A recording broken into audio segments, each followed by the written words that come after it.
So here I am again with my project, and I took away the top case to show you this very nice equipment.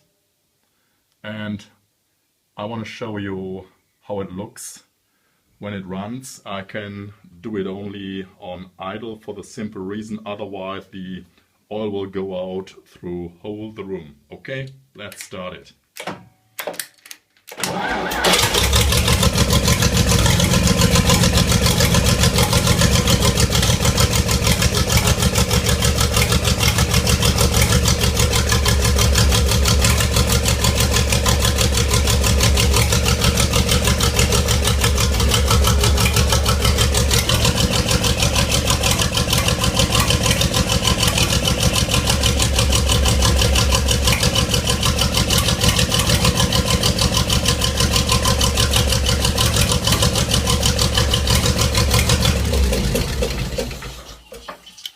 So I hope you like this vid too. Bye bye.